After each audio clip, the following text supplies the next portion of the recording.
उत्तर प्रदेश की राजनीति में एक बार फिर वार पलटवार का दौर तेज हो गया है। कानपुर और उन्नाव के दौरे पर पहुंचे समाजवादी पार्टी के मुखिया अखिलेश यादव आज बेहद आक्रामक तेवर में नजर आए। उन्होंने सीधे तौर पर भारतीय जनता पार्टी के चरित्र पर सवाल उठाते हुए एक बड़ा बयान दिया है। अखिलेश यादव ने धर्म और राजनीति के घालमेल पर तंज कसते हुए कहा कि आज शंकराचार्य जी का सम्मान बचाने की बड़ी जरूरत है। उन्होंने बीजेपी पर गंभीर आरोप लगाते हुए कहा कि इस पार्टी का चरित्र ही यही है जो इनके खिलाफ आवाज उठाएगा, उसे दबाने के लिए ये किसी भी हद तक जा सकते हैं। अखिलेश ने चेताया कि बीजेपी अधिकारियों और सत्ता की मशीनरी का इस्तेमाल कर उन लोगों की आवाज बंद करने की कोशिश करती है जो उनके सामने सच बोलने का साहस जुटाते हैं। उन्होंने साफ किया कि पूजनीय शंकराचार्य जी जैसी विभूतियों का अपमान और उनके विरुद्ध प्रशासनिक तंत्र का इस्तेमाल लोकतंत्र और परंपराओं के लिए शुभ नहीं है। अखिलेश यादव का ये बयान अब राजनीतिक गलियारों में चर्चा का विषय बन गया है।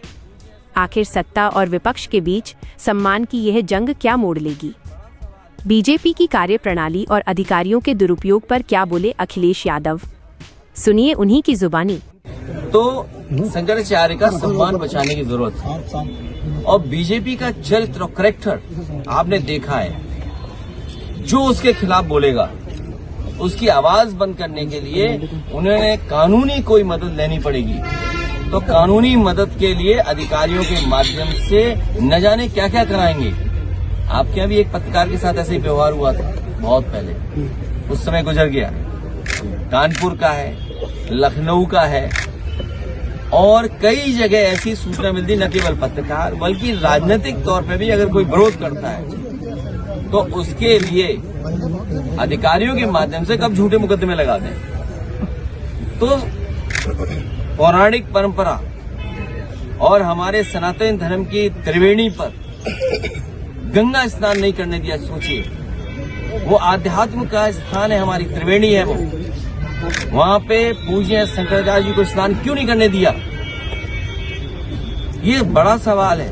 और पुलिस ने धक्का मार के उनके रथ को बाहर कर दिया। उनके बटुक, उनके जो सेवा या वो संस्था साथ चलते हैं, उनकी चुटिया पकड़ करके, बताइए, डिप्टी सीएम माफी मांग रहे हैं। एक डिप्टी सीएम कह रहे हैं हम चरण वंदन करेंगे। बताइए आप, हम लेट करके माफी मांगेंगे।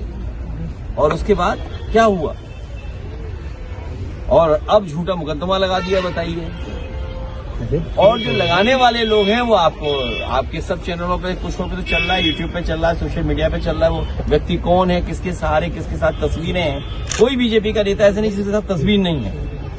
सवाल ये है, एक है वो शंकराचार्य और दूसरा जो नाम बता रहे अविमुक्तेश्वर आनंद। तो शंकराचार्य का जो स्थान है वो हमारे लिए पूजनीय है। इसलिए सभी लोगों के उनके सम्मान के लिए और शंकराचार्य जी के सम्मान के लिए खड़ा होना चाहिए।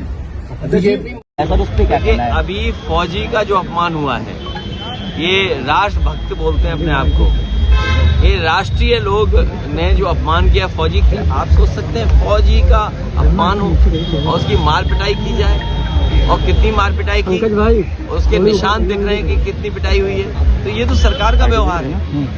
इस सरकार ने फौज के लोगों को अपमानित किया, शंकराचार्य को अपमानित किया, किसानों को अपमानित किया, बुलडोजर चला करके माँ बहन को जिंदा जला दिया, गाड़ी पलटा दी। और एक वकील हमारे नामारासी, वो जेल में हैं। अब कब आगे हुए? अरे हमें उम्मीद है वो बाहर आकर के अपने कलम का जादू दिखाएंगे और जिन जो लोगों ने उनके साथ ये व्यवहार किया है उनको कानूनी सजा दिलाने काम करें। 100 सीटों वाले बयान पे अगर 100 सीटें आ जाती तो लखनऊ की हर बड़ी हलचल, अपराध की सच्ची खबरें, द लखनऊ टाइम्स, सबसे तेज, सबसे सही।